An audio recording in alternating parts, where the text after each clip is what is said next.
Aujourd'hui, on est là pour vous parler d'alimentation autour d'une activité physique pour optimiser notre performance dans notre quotidien puis la récupération suite à cette activité-là. Donc, on vous a sectionné ça en longueur. Donc, pour y penser de base, il faut savoir, OK, est-ce que mon activité physique elle est longue ou elle est courte? Puis est-ce qu'elle est intense ou est-ce qu'elle est pas intense? Puis là, moi, je sais que dans tous les cas, je sais que c'est important de manger après, puis je me fais souvent demander par mes clients, c'est quoi le ratio protéines-glucides? Qu'est-ce qu'il faut manger après? Laurence, je te laisse répondre. Parfait. Ben, moi, je vais commencer en parlant de... On va y aller plus avec peut-être la durée. Dès que l'activité physique est plus courte, je vais... il n'y aurait pas de nécessité, admettons, de manger pendant. La grosse différence, si l'activité physique, elle est très intense, moi, je vais conseiller aux gens de prendre quelque chose avant de commencer leur activité.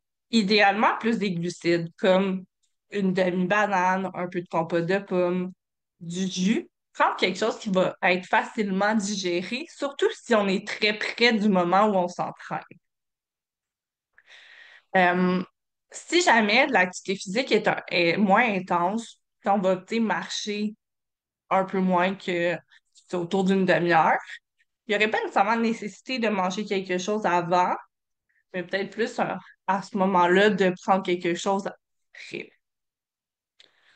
Si l'activité dure plus qu'une heure, là, à partir de ce moment-là, il faut déjà là, en partant, s'assurer de prendre un bon repas. Règle générale, dans l'assiette, moi j'ai tendance à prioriser qu'il y ait un fruit, un produit céréalier dans le repas.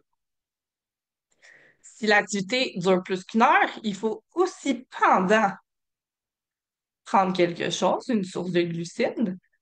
Un des trucs que je trouve quand même facile à prendre, ça peut être, euh, par exemple, un Gatorade. Ça pourrait être aussi les gels, le fameux gel qu'on voit un petit peu partout qui pourrait être pris. Il y a différentes options. C'est de penser à qu'est-ce qu'on va le mieux digérer aussi, selon la nature de l'activité qu'on fait. Pour le après, autant dans une activité qui est plus courte que plus longue, surtout aussi, je dirais dans la plus courte, ça va dépendre de ça a été placé quand dans votre journée, mais idéalement avoir quelque chose après qui va contenir des protéines, des glucides. On veut un petit peu moins de protéines, un peu plus de glucides, donc souvent le fameux lait au chocolat peut être une super bonne option. Donc, ça ressemblerait un petit peu à... C'est sûr qu'il y a certaines nuances selon, comme je vous disais, exactement le moment dans votre journée, les délais précis avant l'activité physique, ça peut changer le contenu de ce que vous allez manger, mais je vous dirais de façon simplifiée, voici ce que je vous recommanderais. C'est bon. Fait qu'au final, il faut écouter son corps, c'est ça que je comprends. Fait comment est-ce qu'on se sent pendant une activité physique si on a bien fait ça? Ou comment est-ce qu'il faut pas se sentir?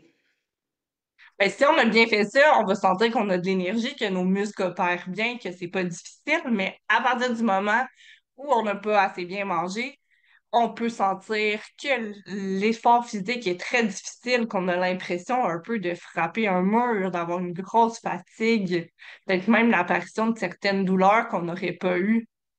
Donc, de rester à l'affût de ça, ça peut être un signe que, ah ben, j'ai peut-être pas assez mangé, puis je peux peut-être revoir la stratégie que j'ai eue. Tout comme rester à l'affût si vous avez testé de manger quelque chose pendant ou avant votre activité, ça se pourrait que vous ayez des inconforts, tu sais, des nausées, vomissements.